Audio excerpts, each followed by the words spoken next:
का रत्न श्री 105 विजयमती माता जी की, जैन धर्म की जिनवानी माता की। गुणानां विस्तरं वक्षे स्वभावानां तथैव च पर्यायाणां विशेषेण नत्वा वीरं जिनेश्वरम्।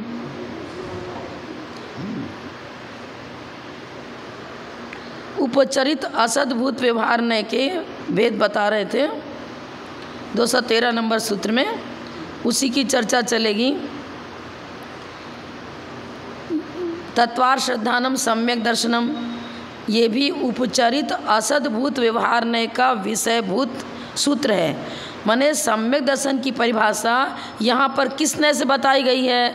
उपचरित असद्भुत व्यवहार नय से तत्वार श्रद्धानम सम्यक दर्शनम, ये सम्यक दर्शन का लक्षण हुआ। अब केवल ज्ञान का विषय क्या है? सभी द्रव्य सही पर्याय। यह भी चूँकि प्रदेश भेद पूर्वक अन्य द्रव्य इसमें सम्मिलित हैं, तो ये भी असद्भुत व्यवहार नय की अपेक्षा से केवल ज्ञान का विषय यहाँ इस सूत्र में बताया। असद अभिधानम अनितम अदत्तादानम स्तेम मैथुना ब्रह्मा। यहाँ अनेक द्रव्यों की चर्चा लेकर के, चुराएगा तो कोई पर वस्तु को चुराएगा ना, तो पर द्रव्य की चर्चा हो गई। अब चोरी की परिभाषा जो बता रहे हैं ये उपचरित असद्भुत व्यवहार नय से है। झूठ की परिभाषा में अब यदि निश्चय नय से कहो तो अपने रत्नत्रय के प्रति जागृत न होना यही चोरी है। अपने आत्मिक गुणों के प्रति हमारी जो चिंतन, हमारा वचन है, वो भी आत्मिक अंतर्मुख प्रवृत्ति पूर्वक वचन, अंतर्मुख प्रवृत्ति पूर्वक शुद्ध आत्मत्रव में विचरण करना, ये ब्रह्मचर्य हो गया। और आत्मस्वरूप में स्थिर नहीं रहना अब्रह्म निश्चय नहीं से, तो ये सब व्यवहार नहीं में हो गया और वो उपचरित असद्भुत व्यवहार नहीं हुआ। यदि बंध्य बंधक संबंध को आचार्य बता रहे, भाई बंध बंधक संबंध जो उपचरित असद्भुत व्यवहार ने से बताया वो भी प्रमाण का विषय है, सम्यक ज्ञान का विषय है। यदि बंध बंधक न मानो तो संसार का अभाव हो जाएगा। और 7 तत्व में बंध तत्व भी है, आश्रव तत्व भी है, उसका अभाव हो जाएगा। जब बंध ही नहीं है, आश्रव ही नहीं, तो संबर निजरा कहाँ से होगी? और संबर निजरा ही है तो मोक्ष कहाँ से होगा? व्यवहार नय भी समीचीन नय है, निश्चय न व्यवहार नय। जैसे 2 नेत्रों से देखना जानना अच्छी तरह से होता है, उसी प्रकार दोनों नयों की यथावत व्यवस्था बना करके हम वस्तु स्वरूप का निरूपण करेंगे तो वो सही निरूपण होगा, नहीं तो नहीं हो पाएगा। बंध माने जिसको हम बांध रहे हैं, कर्म की चर्चा हो गई। कर्माण वर्गणाएं जो बंध को प्राप्त होती है, बंध हो गया। बंधक बांधने वाला जीव, ये मानना ही पड़ेगा। ये भी यथार्थ कथन है। बंध के अभाव में संसार और निजरा तत्व और मोक्ष तत्व का भी अभाव हो जाएगा, क्योंकि बंध अवस्था का नाम संसार है। संसार पूर्वक ही मोक्ष होगा। संसार पूर्वक माने संसरण कर रहा है वही तो मुक्त होगा। गांठ ही नहीं लगेगी तो गांठ खुल गई कैसे बोलोगे? बोल ही नहीं सकते। बंधे हुए कर्मों का एक देश झरना निजरा और बंध से मुक्त होना सर्वथा आत्यंतिक उच्छेद हो जाना कर्मों का, ये मोक्ष है। यदि जीव मुक्त है तो पहले इस जीव के बंध अवश्य होना चाहिए। मुक्त माने छूट गया, इसका मतलब ही पहले बंधा था तब छूटा। जो छूटा छूटा है उसको थोड़ी कहेंगे छूट गया। बंध यदि बंध ना हो तो मोक्ष कैसे हो सकता है? यदि ज्ञेय ज्ञायक संबंध यथार्थ न हो तो सर्वद्रव्य पर्याय केवल से यह सूत्र निरर्थक हो जाएगा। केवल ज्ञान में चूँकि वो छायिक ज्ञान है, उसमें सभी द्रव्य सभी पर्याय झलकती हैं, तो सभी द्रव्यों की चर्चा हो गई ना। और अन्य द्रव्य की जहाँ चर्चा सम्मिलित है वो असद्भुत व्यवहार ने का विषय बनता है ये चीज़, क्योंकि आत्म प्रदेश उसमें और अन्य द्रव्य के प्रदेश भिन्न भिन्न है। 2 पृथक हो गया। पृथकता 2 प्रकार से, एक अन्यत्व और एक पृथकत्व। प्रदेश भेद है तो पृथकत्व, और गुण गुणी में लक्षण संज्ञा आदि की अपेक्षा भेद बता रहे वो अन्यत्व, ये बनेगा। अब इसमें निश्चय ने व्यवहार ने जहाँ जैसे सेटिंग हो, जैसे श्रद्धा श्रद्धेय संबंध बताया, तो हम पर द्रव्य 6 द्रव्य 7 तत्वों के प्रति श्रद्धा कर रहे हैं ना, तत्वार श्रद्धा में सम्यक दर्शन, ये तो हो गया उपचरित असद्भूत व्यवहार निका में। लेकिन पर द्रव्य से भिन्न आप में रुचि सम्यक भला है, निश्चय से तो शुद्ध आत्म तत्व स्वचतुष्ट है, अपना ही स्वचतुष्ट है, वो निश्चय का विषय बन जाएगा, वो भी अभेद पूर्वक। क्योंकि निश्चय ने भी एक अशुद्ध निश्चय है और शुद्ध निश्चय है। शुद्ध निश्चय ने अभेद रूप है, गुण और गुणी में भेद नहीं करेगा। अशुद्ध निश्चय ने गुण और गुणी में भेद रूप कथन करेगा, लेकिन स्व की चर्चा है, उसमें पर की चर्चा नहीं है। ये चीज़ यदि ज्ञेय ज्ञायक संबंध, ये बता दिया हमने, ज्ञेय ज्ञायक संबंध के अभाव में पदार्थों का ज्ञान नहीं हो सकेगा। हम भी किसी पदार्थ को नहीं जान पाएंगे, हम नहीं जान पाएंगे कि आलापत्ति ग्रंथ है या मुख वस्तु या मुख, कुछ नहीं जान पाएंगे। पर को जानना देखना तो लोक व्यवहार में हमारे द्वारा भी तो होता है, सभी को नहीं जानते हैं, पर चिवसम के अनुसार कुछ को जानते हैं ना। मैं जानता हूँ कि गणियार, जानती हूँ गणियार के विजयमती माता जी कौन थे, तपस सम्राट आचार्य समृद्ध साहब महाराज जी कौन थे।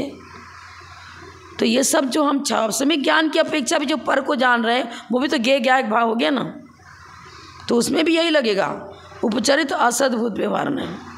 पर को जानना देखना जहाँ हो रहा है वो सब उपचरित असद्भूत व्यवहार से है, पर इसको झूठा नहीं समझना, ये भी यथार्थ कथन है। किस अपेक्षा से यथार्थता है, उपचरित असद्भूत व्यवहार ने भी समीचीन नय है, इसलिए इस नय को भी हम यथार्थ मानेंगे। द्रव्यों में से प्रमेयत्व गुण का अभाव हो जाएगा। यदि सभी पदार्थ ज्ञान के विषय नहीं बनते हैं तो उनको प्रमेयत्व को सामान्य गुण में लिया है। सभी द्रव्यों में पाया जाने वाला प्रमेयत्व जब वो ज्ञान का विषय बन रहा है तो किसके ज्ञान का विषय बन रहा है? सभी द्रव्य तो केवल ज्ञान का विषय बनता है, बाकी सब अपने अपने क्षोभसम के अनुसार अपना अपना विषय बनता है। ज्ञेय माने प्रमेय, पर्यायवाची, प्रमेय कहो चाहे ज्ञेय कहो एक ही है, ज्ञायक कहो चाहे प्रमाता कहो एक ही है। प्रमाता माने ज्ञायक। यदि वाच्य-वाचक संबंध को यथार्थ न माना जाए तो असद अभिधानमान्वितम, वाच्य माने जिसका हम प्रतिपादन कर रहे हैं, वाचक वो वचन वर्णनाएं, वचन रचना, वाक्य रूप में जो वचन रचना पद रचना हो रही है वो वाचक हो गया, और उस पद रचना के द्वारा वाक्य रचना के द्वारा हम बताना क्या चाह रहे हैं, किस विषय की चर्चा कर रहे हैं, वो वाच्य हो गया। अब किसी ने निश्चय नय के विषय को तो व्यवहार नय का विषय बता दिया और व्यवहार नय के विषय को निश्चय नय का विषय बता दिया, और क्या पिता को तो है पिता और पुत्र कह रहा नहीं ये तो मेरे पिता नहीं है। अरे है नहीं भी है भी है।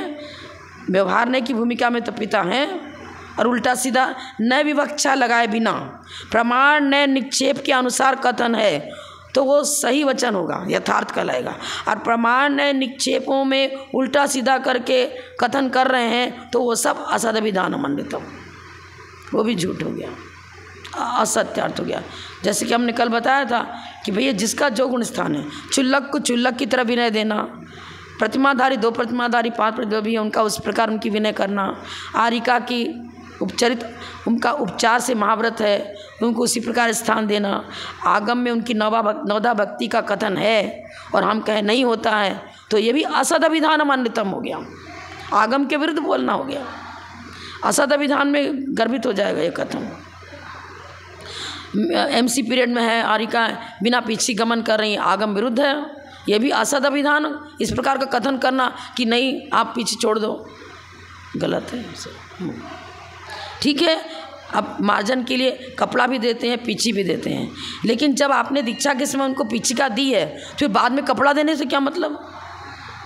कपड़ा देने से क्या मतलब? ऐसा कल उल्लेख है कि मतलब चुल्लक चुल्लिका को, आरिका का तो मुझे पूरा ध्यान नहीं, लेकिन पीछे से मार्जन कर सकते हैं। लेकिन यहाँ पर जब आरिका को तो जब दीक्षा दी गई तो उनको पीछे दी गई, तो फिर बीच में उनको 3 दिन 4 दिन पीछे से रहित कर देना वो आगम विरुद्ध है, और उस प्रकार की प्रेरणा देना, उस प्रकार का प्रतिपादन करना वो असद अभिधानमान्वितम हो जाएगा। अब निश्चय नय से तो लेन देन होता ही नहीं है, लेकिन चोरी फिर कैसे होगी? अपने व्रतों की निंदा, व्रतों का निरतिचार पालन करना, और निरतिचार पालन नहीं हो रहा है फिर भी करना नहीं, हम तो करते हैं। अपने व्रतों की चोरी मतलब अपने रत्नत्रय की सही रूप में उनका हम आचरण में नहीं ला रहे हैं, तो वो भी एक तरह से चोरी हो गई निश्चय से। यहाँ निश्चय की चर्चा नहीं, पर मैंने कॉम्परेटिव बता दिया। ये व्यवहार ने, अब कोई पूछेगा ठीक है या आपने निश्चय उपचरित असद्भुत व्यवहार ने बता दिया, फिर सही में क्या होगा, तो दोनों कंबाइंड करके बताना पड़ेगा ना। निश्चय ने तो अपने स्वरूप की चर्चा आ जाएगी, व्यवहार ने में पर पदार्थों की विवक्षा देते हुए चर्चा आ रही है। ये चीज़ है। मोक्ष मार्ग के उपदेश तथा मोक्ष मार्ग का ही अभाव हो जाएगा। मोक्ष मार्ग का उपदेश देते हैं हम, तो सबसे पहले हमने बताया कि मिथ्यात्व मोक्ष मार्ग में बाधक है। मोक्ष मार्ग का प्रारंभ चतुर्थ गुण स्थान से होता है। सारी चर्चाएं हम जो गुण स्थान मारणाम आदि के पे चर्चा कर रहे हैं, वो सब किस प्रकार बनेगा, उपचरित असद्भुत व्यवहार से, क्योंकि कर्मजन्य पर्यायों की चर्चा किए बिना किसको हे तत्व कहें, किसको उपादेय तत्व कहें, मिथ्यात् सर्वथा हे है, उसमें मोक्ष मार्ग प्रारंभ ही नहीं हुआ। फिर चतुर्थ गुण स्थान पहुंचा, अब बताएंगे अप्रत्याख्यान कुशय को भी छोड़ो, वो भी हे तत्व है, क्योंकि देश संयम भी धारण नहीं कर पा रहा है। फिर देश संयम ले लिया, अब कहेंगे महाव्रत धारण करने के लिए प्रत्याख्यान कषाय के उदय का भी अभाव होना चाहिए। तो पर की चर्चा साथ साथ में आ रही है ना, तो ये सब या नहीं कथन करेंगे तो मोक्ष मार्ग का ही अभाव हो जाएगा। शब्द से पद की सिद्धि होती है। छोटे छोटे शब्दों को मिला दिया, कमल मिला दिया वर्ण, अब कमल शब्द बना। तो इस तरह से पद की रचना आगे होती है शब्दों से। शब्द से पद की सिद्धि होती है, पद की सिद्धि से उसके अर्थ का निर्णय होता है। पूरी वाक्य रचना करेंगे तब तो उसका पूरा अभिप्राय वक्ता का समझ में आएगा। अर्थ निर्णय से तत्व ज्ञान होता है, द्रव्य शुद्ध से भाव शुद्ध जागृत होता है। मतलब पहले तो हमने देशना सुना तो था शब्द, पर उस देशना के द्वारा जिस चीज़ का प्रतिपादन किया गया उसको अच्छी तरह से हमने जानकारी हम उसकी प्राप्त करी। फिर हमारा उस तत्व ज्ञान से वैराग्य जगता है, आत्महित में लगते हैं। तत्व ज्ञान से परम कल्याण होता है, लिख रहे हैं परम कल्याण। देशना लब्धि के बिना समसन की प्राप्ति भी नहीं होती है ना। यदि स्वस्वामी संबंध यथार्थ न माना जाए तो अदत्ता दानम स्तेयम, भैया हमारी जो वस्तु है हम उसी में तो स्वस्वामित्व करेंगे। अपनी दुकान की माल को ही अपना दुकान कहेंगे, दूसरे की दुकान का माल मेरा माल थोड़ी हो जाएगा। और चुरा करके ले आए नहीं, ये भी अरे ये भी तो पर बताया आगम, ये भी पर है, तो क्या सब एक तो हो गए? नहीं, तो अपना ही अपना बनेगा। जिसमें जिस रजिस्ट्री आपकी अपने स्व मकान के साथ है, पर मकान के साथ तो है नहीं। और कहो कि नहीं ये भी मेरा है और उसको अपना साबित करना चाहो। अदत्त माने जिसमें हमारा स्वामित्व नहीं है। देखो मिट्टी जल आदि को छोड़कर बाकी पराई वस्तु को उठा लेना चोरी बताते हैं ना। मिट्टी वगैरह हमारे लिए ले सकते हैं खेत में से उधर उधर के। हाँ, जल भी हम नदी है कोई स्नान है वहाँ से जल ला के किसी ने गर्म करके हमको दे दिया। और नहीं भी तो ऐसा भी आता है कि पैर मुनिराज कंदराओं में गुफा में रहते थे, वहाँ झरना बहता था, पहाड़ पर भी बंदना करने जाते, मान लो कमंडल का पानी समाप्त हो गया तो आवश्यकता होने पर तत्काल उस बहते हुए जो पत्थर से टकरा कर जल आ रहा है उसको अब कौन दे रहा, वहाँ कोई है नहीं तो मान ले सकते हैं मुनिराज। और फिर तुरंत अपनी शुद्धि वगैरह करके फिर वापस कमंडल को सूखा कर देंगे, उसमें छोड़ेंगे नहीं तो जीवोत्पत्ति हो जाएगी। इसलिए स्वस्वामी जिसके प्रति स्वामी है उसको तो कहेंगे। यहाँ तक कमंडल के पानी के लिए भी कहा है कि दूसरे कमंडल का जल भी लेना तो पूछ कर लेना। अपने कमंडल को तो पूछने की आवश्यकता नहीं, उठा के लेकर चल देते, शुद्धि वगैरह करते, सब इस्तेमाल करते। लेकिन दूसरे की आवश्यकता है तो पूछना पड़ेगा। नहीं पूछा तो अदत्ता दान हो। आदान माने लेना, बिना दी वस्तु का आपने ले लिया। ऐसा दूसरे की पुस्तक भी लेनी है तो पूछ के लेना पड़ेगा। इस प्रकार उपचरित असद्भुत व्यवहारने का विषय यथार्थ है, सर्वथा अयथार्थ नहीं है। सर्वथा अयथार्थ नहीं है। यदि सर्वथा एकांत से अनुपचरित को यथार्थ माना जाए और उपचरित को अयथार्थ माना जाए, मानकर छोड़ दिया जाए तो परज्ञता का विरोध हो जाएगा। पर पदार्थ ज्ञान का विषय बनेगा ही नहीं। अपने अपने स्थान पर सभी समीचीन हैं। असद्भूत व्यवहार नहीं हो, चाहे सद्भूत व्यवहार नहीं हो, अनुपचरित हो, उपचरित हो, सब अपने अपने विषय में यथार्थ हैं। पांचों इंद्रियां अपने अपने स्थान पर उपयोगी हैं, किसी को सर्वथा अनुपयोगी नहीं कर सकते।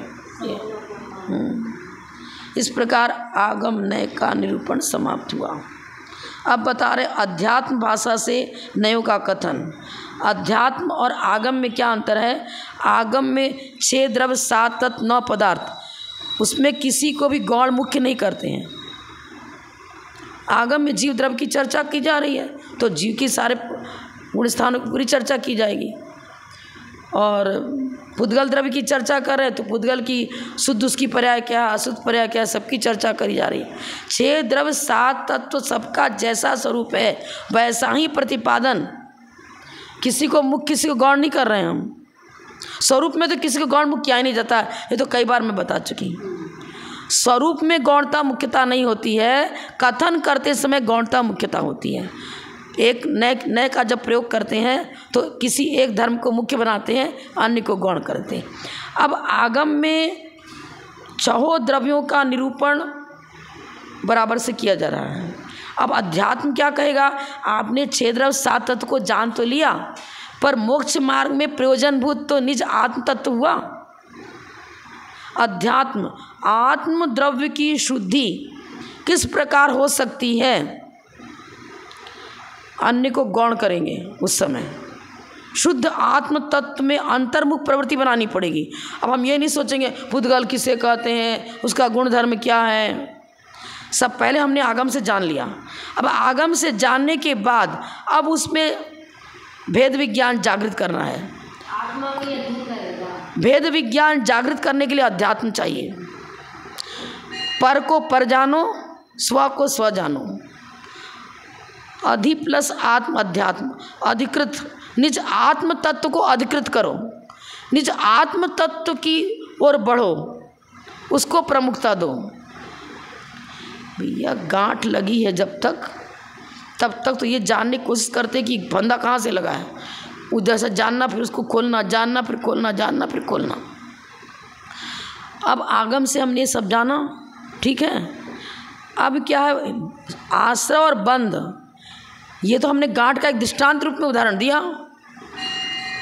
जैसे जैसे स्वमुख प्रवृत्ति अंतर्मुख प्रवृत्ति होगी, वो मोहिनी कर्म अपने आप विलीन होता चला जाएगा, उसको अलग से हटाना नहीं पड़ेगा। यहाँ तो गांठ खींचनी पड़ी थी, खोलनी पड़ी थी। यहाँ तो मैंने वो नेमीचंद पाटनी जो चायपुर वाले क्लास लेते थे प्रवचन का, वो बताते थे भैया जब रोशनी हमने कर ली, अब अंधकार को भगाने के लिए अलग से कोई लठिया लेके भगाना पड़ता है क्या उसको? रत्नत्रय ज्योति को जागृत करो। ये सारे 8 कर्म जो हमारे साथ, वो बंधन अपने आप खुलता चला जाएगा, खुलता चला जाएगा, अपने आप खुल जाएगा। उसको खोलने के लिए अलग से कोई प्रयास नहीं करना पड़ेगा। अध्यात्म की ओर बढ़ेंगे तो रत्नत्रय के प्रति मेरा अनुराग जगा। रत्नत्रय में हम अपने स्वरूप में ही नीत होते चले जा रहे हैं। जैसे जैसे अपने स्वरूप में नीत होते चले जाएंगे, आश्रय और बंध का जो स्थिति और अनुभाग खंडन वो अपने आप होता चला जाएगा। स्थिति खंडन, अनुभाग खंडन, कसाय रूप प्रवृत्ति हटती चली जाएगी। कसाय मंद मंद मंदतम होते होते विलीन होता चला जाएगा। मुनिराज कसायों को भगाने के लिए प्रयत्न नहीं करते हैं, वो तो जाना कि अहितकारी है, बस आगम से जाना। अब जो हितकारी तत्व है निज आत्म तत्व, स्वचतुष्ट है, निज आत्मिक गुणों की ओर अपने उपयोग को केंद्रित करते हैं। आत्मिक गुणों की ओर अपने उपयोग को केंद्रित किया, यही अध्यात्म हो गया। पर से हटते चले जाना, भेद विज्ञान जिसको कहते हैं। भेद विज्ञान तक सिद्धा सिद्धा एक केचना असह्य अभाव तो बंधा, इसी के अभाव से संसार है। माने भेद विज्ञान में क्या होगा? पर के तरफ से हटता चला जाएगा और स्वमुख प्रवृत्ति होगी, और स्वोन्मुख प्रवृत्ति होना यह अध्यात्म है। अब इसके अध्यात्म भाषा से नयों का कथन कर रहे हैं। पुनरप्य अध्यात्म भाषया नया उच्यन्ते। ये मच्छर भैया, मच्छर तो हाँ। अब अध्यात्म भाषा से नयों का कथन करते हैं। अध्यात्म में क्या करते हैं, द्रव्यार्थिक नय, पर्यार्थिक नय, इस ये भी प्रयोग में आता है, और निश्चय नय, व्यवहार नय। अब यहाँ निश्चय नय व्यवहार नय को ले रहे हैं। द्रव्यार्थिक नय में सभी द्रव्यों के स्वरूप को जानना, पर्यार्थिक नय में उन द्रव्यों की पर्यायों को जानना। अब निश्चय नय और व्यवहार नय अध्यात्म की भाषा में लेंगे तो निश्चय नय से मेरा स्वरूप क्या है और व्यवहार नय से मेरा स्वरूप क्या है, स्वस्वरूप। निश्चय नय से ही मेरा स्वरूप क्या है, तो निश्चय नय अभेद, व्यवहार नय भेद करेगा। आत्मा में सम्यक दर्शन, सम्यक ज्ञान, सम्यक चारित्र है, ये भेद विवक्षा हो गया, व्यवहार हो गया। आत्मा रत्न त्रयात्मक है, तन्मय है। अब विशुद्ध जो है सो है, मैंने अनुभव करो, जो है सो है, वचनात्मक बनेगा नहीं। वचन करेंगे तो भेद विवक्षा हो जाएगी, चिंतन भी करते हैं तो भेद विवक्षा हो जाती है, क्योंकि चापसमिक ज्ञान है। अनुभव, निश्चय नय अनुभवात्मक, पूरे सांगोपांग अपने स्वरूप को जान लिया, अपने स्वरूप में स्थिर है। अभेद रूप है ना, वो सम्यक दर्शन इसको कहते हैं, सम्यक ज्ञान इसको कहते हैं, सम्यक, यहाँ भेद विवक्षा रूप, उसका अंदर चिंतन थोड़ी चला, वो तो आनंद ले रहा है कि मेरा ज्ञान ज्योति, ज्ञान घन स्वरूप हो। और ज्ञान घन में सभी आ गया, अविनाभाव संबंध जिसका जिसका वो सब आ गया उसी में। अभी हमने कहा दिन है, इसका मतलब रात नहीं, अपने आप कहने की जरूरत है क्या? विवक्षा की जरूरत, अनुभव में तो आ ही रहा है ना सब कुछ। जो अनुभव में आ चुका है वो अनुभवात्मक, माने प्रमाण का विषय भूत जो पदार्थ, वो तो अनेक धर्मात्मक वस्तु कहता है। अब नए की चर्चा यहाँ कर रहे हैं, तो नए में हम स्वस्वरूप को का अनुभव करेंगे शुद्ध निश्चय नए में। और अशुद्ध निश्चय नए क्या करेगा, कहेगा वैभाविक परिणति भी तो होती है, क्रोध भी तो तुम ही कर रहे हो, मान भी तुम ही कर रहे हो। अशुद्ध निश्चय नए, क्योंकि तुम्हारा उपादान रूप में वो जीव ही तो क्रोधी है, ये पुद्गल थोड़ी क्रोध कर रहा है। तो स्वाभाविक परिणमन, वैभाविक परिणमन, शुद्ध निश्चय है, अशुद्ध निश्चय है, दोनों ले। और व्यवहार में तो क्या आ जाएगा, वी प्लस अव प्लस हार। अब भेद विभाग पूर्वक चर्चा चल रही है ना, स्वरूप की भी चर्चा करेंगे तो भेद पूर्वक आत्मा में ज्ञान है और आत्मा ज्ञान में है, आत्मा ज्ञान में है निश्चय नहीं, और आत्मा में ज्ञान है, भेद कर दिया ना, गुण और गुणी में भेद कर रहे हैं, व्यवहार नहीं हो गया। चीज़ हो गई, सारा कथन आगे बताएंगे। नयों के मूल दो भेद हैं, एक निश्चय नय, दूसरा व्यवहार नय। तत्र निश्चय नयो भेद, अभेद आएगा ना इसमें, एदोत्परा लोपमकार। तत्र निश्चय नयो भेद विषयो व्यवहारो भेद विषय। निश्चय नय में स्वरूप का चिंतन अभेद रूप में है, स्वस्वरूप का अभेद रूप में, और व्यवहार ने स्वस्वरूप को ही चिंतन में ला रहा है, लेकिन भेद रूप। मुझ में ज्ञान भी है, मुझ में सम्यक दर्शन भी है, मुझ में ये है क्या, भेद व्याख्या करके जो भी चर्चा कर। मेरे कभी मैं अभी चौथा गुण स्थान भरती हूँ, मैं अभी पंचम गुण स्थान भरती हूँ, मैं अभी छठे गुण स्थान भरती हूँ। गुण स्थान मारणाओं की अपेक्षा है तो अपनी ही चर्चा कर रहा है, अपने ही सौ की गुण स्थानों की चर्चा कर रहा है। तारतम्य पहले जब मिथ्यात्व में पढ़ा था, वही जीव भगवान महावीर का जीव वही पहले मिथ्यात्व में पढ़ा था, फिर वही सम्यक दृष्टि बना, देशना लब्धि प्राप्त करी, फिर उसने संयम धारण किया, फिर इस प्रकार जैन शासन को स्वीकार करते हुए भगवान महावीर बन गया। तो चर्चा तो स्व की हो रही है ना। तो पर्याय में भेद, गुणों में भेद पूर्वक, गुणस्थान का अपेक्षा भेद, पर्याय में भेद, भेद विवक्षा करेगा तो व्यवहार। निश्चय, हाँ निश्चय ने अभेद, निश्चय ने का विषय अभेद, व्यवहार ने का विषय भेद है। गुण और गुणी में देखो पहले आ चुका था ये विषय, गुण और गुणी में भेद विवक्षा करना, व्यवहार हो गया ना। पर्याय पर्यायी, पर्याय किसे कहेंगे, मनुष्य पर्याय है हमारी, उस पर्याय को धारण करने वाला कौन है, वो जीव, जो जीव है वो पर्यायी हो गया। उस पर्याय से सहित उसको पर्यायी, और वो पर्याय अर्थात जीव जिस पर्याय में मौजूद है वो पर्याय, मनुष्य पर्याय, और मनुष्य पर्याय को धारण करने वाला जीव हो गया पर्यायी। गुण और गुणी तथा पर्याय पर्यायी आदि में भेद न करके, भेद न करो, अनुभव में आ रहा है वो तो अनुभवात्मक है। भेद न करके जो नए वस्तु को ग्रहण करता है वह निश्चय न है। निश्चय न वचनात्मक नहीं हो पाता है, क्योंकि निश्चय न अभेद विवक्षा है और वचन तो भेदपूर्वक ही होगा। किसी व्यक्ति का गुणानुवाद कर रहे हैं तो एक एक पॉइंट को लेकर तो करेंगे ना। सारे गुण भले अनुभव में आ जाएं, लेकिन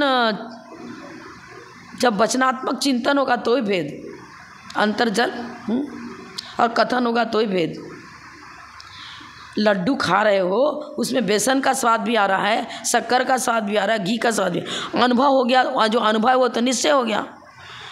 लेकिन अब हम जब चिंतन में कहते अरे ठीक तो है लेकिन शक्कर थोड़ी कम है, अब भेद विवक्षा हो गई। लो पहले तो सामूहिक अनुभव किया, अब फिर उसकी एक एक की अलग अलग उसको विषय बना करके अलग अलग ज्ञान का विषय बना रहे। शक्कर तो सही है, घी थोड़ा कम है, रूखापना है, अरे बेसन ठीक से नहीं सीखा, अब क्या हो गया, भेद विवक्षा हो गई ना।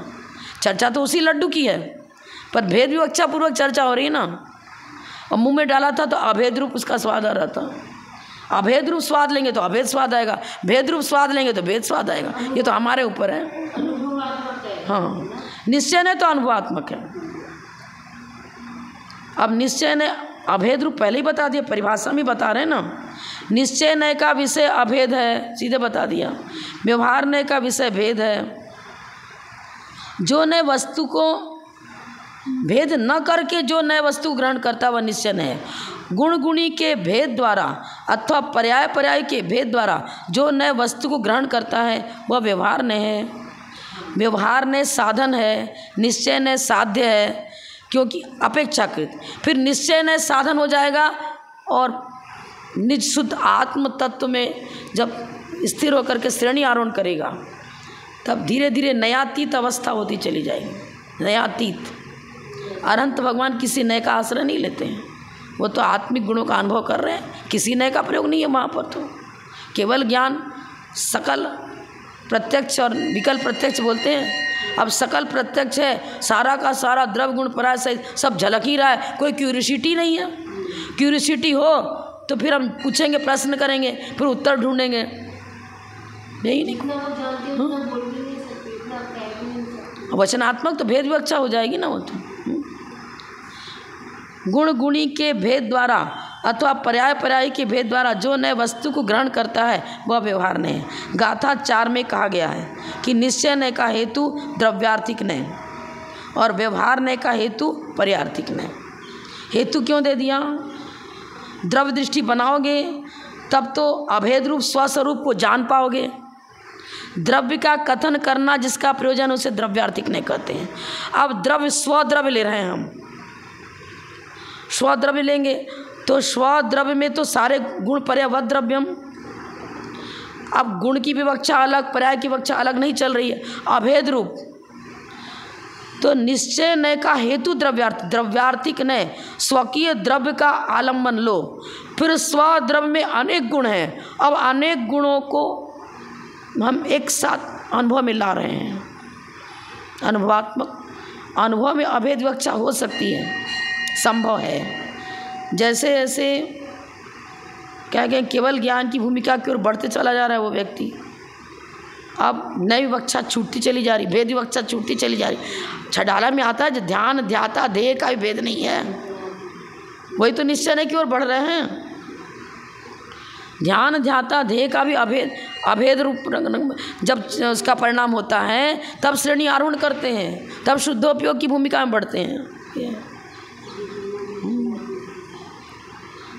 अब बता रहे तत्र निश्चयो द्विविधा, शुद्ध निश्चयो अशुद्ध निश्चयश्च। शुद्ध निश्चयो शुद्ध निश्चयश्च। भैया मच्छर आँख में घुस रहे थे।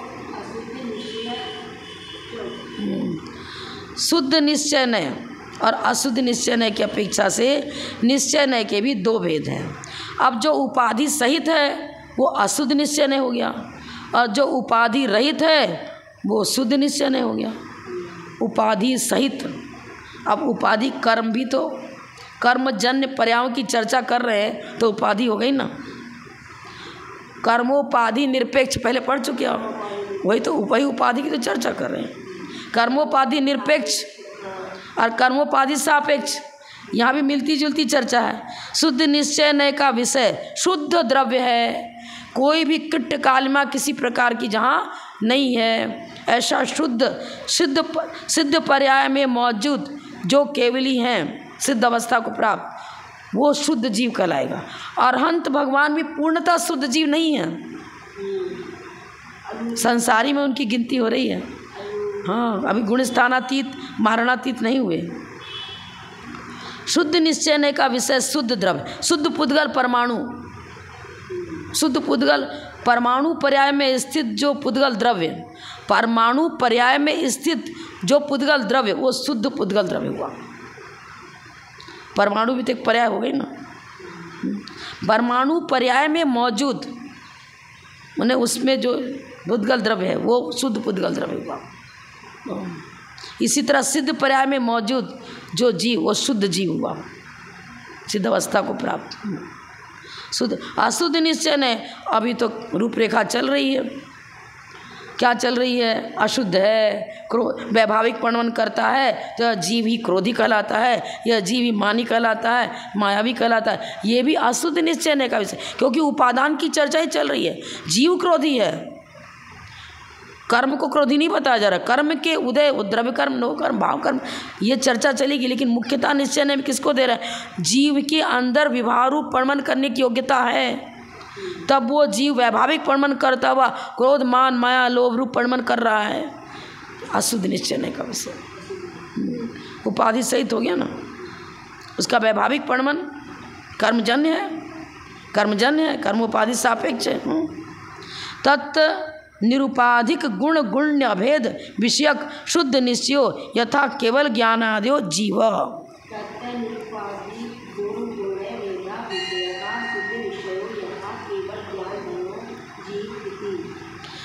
केवल ज्ञानादयो जीव, देखो ज्ञान और जीव को अभेद रूप में चर्चा कर रहे हैं। अरे केवल ज्ञान कोई अलग थोड़ी है, केवल ज्ञान कहो चाहे शुद्ध जीव कहो एक ही है। केवल ज्ञानादो जीव एव, केवल ज्ञान आदि ही जीव है, अभेद कर दिया, क्योंकि प्रदेश भेद नहीं है। केवल ज्ञान का प्रदेश अलग हो, जीव का प्रदेश अलग हो, ऐसा तो है नहीं। तो जीव को ज्ञानात्मक, जीव कैसा है?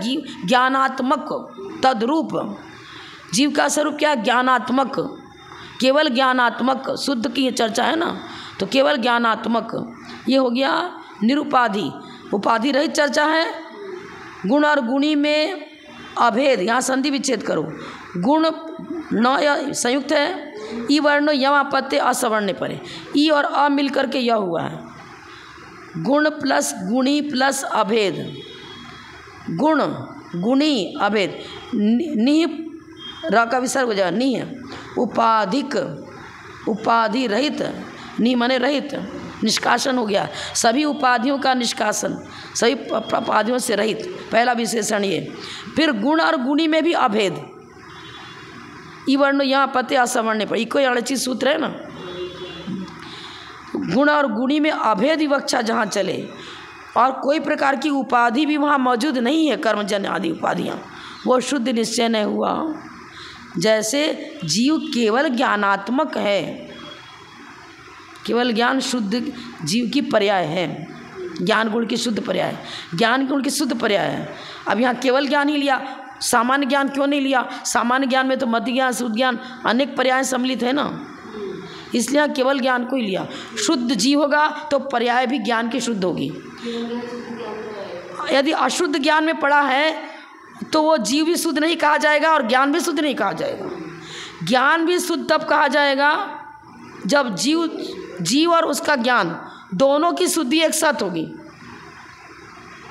होगा ना। ज्ञानात्मक जीव कह रहे हैं, अब किस ज्ञानात्मक जीव, तो संसारी जीव भी ज्ञानात्मक है, लेकिन उसका छायासमिक ज्ञान है, वो सोपाधि में आएगा, निरुपाधि में नहीं आएगा। संसारी छायासमिक ज्ञान सहित जो जीव है वो सोपाधि उपाधि सहित है, क्षोभसम चल रहा है। छायिक ज्ञान है केवल ज्ञान, जीव केवल ज्ञानादयो, केवल ज्ञानादि रूप ही जीव है, तद्रूप कर दिया, ज्ञानात्मक ठहरा दिया, शुद्ध ज्ञानात्मक। जीव शुद्ध होगा तो ज्ञान भी शुद्ध होगा, ज्ञान अशुद्ध है तो जीव भी अशुद्ध है। संसारी जीव कह रहे ना, संसारी जीवों को मति ज्ञान, शुद्ध ज्ञान, अवधि ज्ञान, मना परे ज्ञान पाया जाता है। अब आपको केवल ज्ञान को पूर्णतः संसारी नहीं कहा, उनको अर्धनारीश्वर कहा है। अर्ध अपेक्षाकृत मुक्त भी हैं और अपेक्षाकृत मुक्त नहीं भी हैं। वहाँ पर मात्र आयु कर्म चूँकि अभी है, नाम कर्म आदि 4 आघातीय कर्म हैं। आघातीय कर्म इसलिए तो उनको उपचार से बताते हैं। भाई उपचार से कहोगे अब अरे सांप बैठा तो है, काट तो नहीं रहा है, डिस्टर्ब तो कर नहीं रहा है, उनकी आत्मिक भूमिका को वो आघातीय कर्म डिस्टर्ब नहीं कर रहे हैं। कुछ बस इतना ही है कि अभी सिद्ध शिला पर नहीं पहुंच पाया, अभी तो विहार आदि, लेकिन निरीवृत्ति से सब पूर्ण वीतराग प्रवृत्ति है, पूर्णतः वीतराग प्रवृत्ति है, लेकिन अब सशरीरी हैं, इतना ही है। जैसे 1 इंद्रिय 2 इंद्रिय 3 इंद्रिय जीव, अन्य जीव जो है ना संसारी हैं, ऐसे संसारी वो भी भेद है ना, कुछ क्वालिटी भेद तो है, उसी तरह वो भी संसारी थोड़ी हैं। हाँ, अर्धनारीश्वर घातिया कर्म जिनके पूर्णतः नष्ट हो चुके हैं उनको सकल परमात्मा कर रहे हैं, और हम तो अभी कहीं भरात्मा कहीं अंतरात्मा कहे जा रहे हैं। बहिरात्मा मिथ्या दृष्टि, अंतरात्मा सम्यक दृष्टि हो गया, छद्मस्त जीव परमात्मा 13वें गुण स्थान में पहुँच गया, निकल परमात्मा सकल परमात्मा निकल परमात्मा सिद्ध अवस्था, परमात्मपना तो आ गया, तो बहुत सारी उपाधियों से रहित हो गए, कुछ उपाधियों से सहित हैं, तो सर्वथा निरुपाधि भी नहीं कहेंगे और सर्वथा सोपाधिक भी नहीं कहेंगे। अरहंत अवस्था में तो निरुपाधिक, यहाँ तो बता रहे हैं गुण और गुणी में भी भेद विवक्षा जहाँ समाप्त हो चुकी है नहीं है, और किसी प्रकार की उपाधि भी नहीं है, वैभाविक परिणमन नहीं है। वैभाविक परिणमन का अभाव मतलब निरुपाधिक, वैभाविक परिणमन का अभाव इसको कहेंगे निरुपाधिक। फिर गुण गुणी में भेद विवक्षा का भी अभाव, अब यह शुद्ध निश्चय का विषय बना। उनमें से जो नए कर्म जनित विकार रहित गुण और गुणी को अभेद रूप से ग्रहण करता है, विकार रहित गुण गुणी, और कर्म जन रहेगा तो विकार सहित हो जाएगा। शुद्ध नए का विषय कौन बनेगा? उदाहरण दे रहे हैं, केवल ज्ञान आदि स्वरूप जीव है, अर्थात जीव केवल ज्ञानमयी है, मई लगा दे, केवल ज्ञानमय है, क्योंकि ज्ञान और जीव, ज्ञान जीव स्वरूप है। स्वरूप माने अभेद विवक्षा। स्वरूप तो संसारी जीव का भी सिद्धवत है, पहले बताया था द्रव्यार्थिक ने कहा, संसारी जीव भी सिद्धवत स्वरूप की अपेक्षा। अब स्वरूप तो कहो तो स्वरूप को नहीं मानेंगे, स्वरूप में उपादान की चर्चा चल रही है। योग्यता, शुद्ध पर्याय को प्राप्त करने की योग्यता है, कृत्यकालमा सहित स्वर्ण है, लेकिन जौहरी जो है उसका विशेषज्ञ है, वो देखते बता देता है इतना परसेंटेज इसमें इतना है, तो स्वरूप की ओर उसकी दृष्टि गई ना। सम्यक दर्शन तभी प्राप्त होगा जब स्वरूप पर दृष्टि जाएगी, और स्वरूप मौजूद है तब तो अपने स्वरूप की पहचान हुई। यदि स्वरूप है ही नहीं तो पहचान कहाँ से होगी? उसमें सोना है ही नहीं तो कैसे बताएगा इतना परसेंट सोना है? संसारी जीव जो भी भव्य हैं उन सब के अंदर रत्नत्रय प्रकट करने की योग्यता है, और अभव्य में है तो वही स्वरूप, लेकिन प्रकट नहीं कर पाता, इतना अंतर। स्वरूप, हाँ, जो वस्तु का स्वरूप है, वस्तु अनेक धर्मात्मक है, प्रमाण का विषयभूत जो पदार्थ वो तो प्रमाण का हुआ, लेकिन अब नए लगा रहे हैं तो नए में यहाँ शुद्ध निश्चय ने लगा दिया, तो उसकी शुद्ध द्रव्य, उसकी दृष्टि कहाँ पर है? भले संसारी जीव है, लेकिन शुद्ध द्रव्यार्थिक ने क्या बताएगा? उसकी दृष्टि कृट्य कालिमा के बीच में भी शुद्ध स्वरूप पर जा रही है, कृट्य कालिमा से सहित है, फिर भी शुद्ध स्वरूप पर जा रही है उसकी दृष्टि। एक देश अशुद्धि को तो गौण में डाल दिया और शुद्ध जो स्वरूप है उसको मुख्य बनाया, तो शुद्ध निश्चय नहीं हो गया। टाइम ज़्यादा हो गया।